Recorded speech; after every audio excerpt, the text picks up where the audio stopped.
want to take my hat off to PJ and the Minnesota football team. They stayed in the fight. Very experienced football team.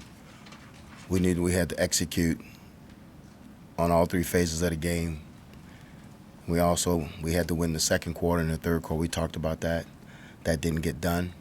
Got to go back and look at the film and see what we need to fix. But I thought the guys played hard. I thought they played to the end. What did you think about Chuba coming out there, getting the start, and jumping off to a good start as well? I thought he saw it early. I thought he saw it early, but I didn't think he saw it towards the end of the game. So that's why it was the change with Logan. Thought Logan gave us a better chance. And Mickey, you went 6 straight 3-and-outs with Chuba, then the 7th possession was a pick. I mean, did you think about going to Logan earlier at that point? Yeah, we probably should have, but we figured we had to throw the ball down the field. And then when he wasn't seeing it, then we figured we had to make a change. But you're right, in this league you can't do that. You can't go 6 3-and-outs in this league. You can't do it because they'll eat the clock up. Which throw can Logan basically not make that you feel like Chuba needs to be in there to throw? Which one was that today? Well, you're right about that, Sammy. He made some good throws today, and you just got to be more consistent in practice for what we see. But he played. He stood up today. You said Chuba's not seeing it. What does that mean? Well, he's not seeing the coverage. He's not seeing the progression that he needs to get to, the way he needs to get the ball to. We have kids running open, and he's got to find him. He's got to find him. He's got to hit him. Did it get close with Casey at all today or beforehand? Well, I thought he had a better feeling. He had more feeling in his hand today, but I just didn't feel comfortable playing him. He's been hit a lot this year. What was it about their backup quarterback that gave your defense more trouble than their starter? Well, they threw it more with him than we thought they would throw with him, and we knew he would pull the ball. Well, he's probably a better athlete than two, so they felt comfortable. And that kid had snaps. That kid played against Minnesota. I think he played the second half of Illinois. So it was a backup, but it was a backup that had game reps. Did you think you did first half gained 110 yards rushing in the second? Another drop off like last week, 36 yards. After difference. Well, I'm going to go back and look at it, but I thought they did a better job up front of in their gaps, and I thought we had to do a better job of moving them out of the gaps. What did they do on offense in the second half? I mean, you held them to 31 yards in that first half on defense. Besides Mo just getting going, what were they doing? Well, it was a 2-score game. They stayed with their game plan.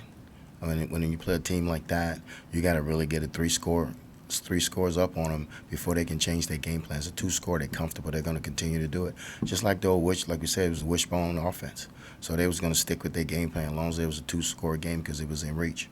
Mickey, when you get into a spot where you're going back and forth between 2 quarterbacks, can you describe how the process works on the sidelines between you and Coach Whipple and how those decisions are made in the moment? Well, I thought Whoop and I was on the same page because when we thought the kid was struggling, wasn't seeing it, we went to Logan. So we communicate, and I'll let Whip makes the call. But if I think it's a call that he should make, then I'll let him know. But we were on the same page today when it came to the quarterbacks.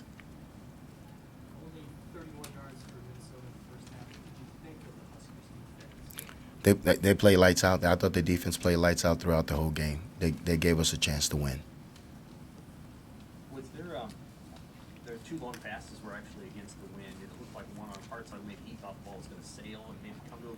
Did the defensive backs misjudge it based on the wind? Those couple of throws. Well, I thought he was going for the pick. He was a taller kid, so you teach the shorter corners to play the hands. So I thought he was going for the pick, and the ball hung up there. And as the ball hung up there, the guy out jumped him. But he was going for the pick, and like you said, he thought it was going to be overthrown. Nick, what does this say about the team where you're at right now? You get the ball back. You still have a chance to tie it. Logan at 35, maybe you could run it. Yeah. He said the same thing, that he should have ran it, and he would have at least got 2 or 3 yards.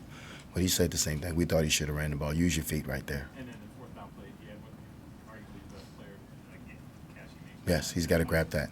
He's got to squeeze in. Is a bang play. He's going to be a catch and a hit at the same time.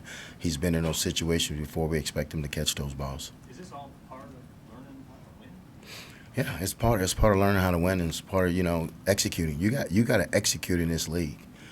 And you saw the first half with the defense. The defense executed. The offense executed. When you execute in this league, you're going to have success. If you don't execute in this league, then things like this is going to happen. I got to do a better job to get them to execute. What's your level of concern now at 3-6, and you probably couldn't have a tougher assignment with where you're going next week? Well, we talked to the boys about that. We're gonna stick together. We're gonna block out the noise, and we're gonna come back tomorrow. We're gonna look at the film. We're gonna fix the things we need to fix, and then we're gonna move on to Michigan. One or two more for Coach. Vicky, you said earlier in the week that Chubb plays a little bit nervous sometimes. Did you see that? Yes, and towards when he started not seeing it, thought he got a little antsy in the pocket. Coach, what was the strategy with mixing in AG and Premier coming in for a couple of plays? What did they offer? Well, AG got a little winded, and then we wanted to try to get Ramir in there, so we said we can pop one and get some speed in there on the draw plays.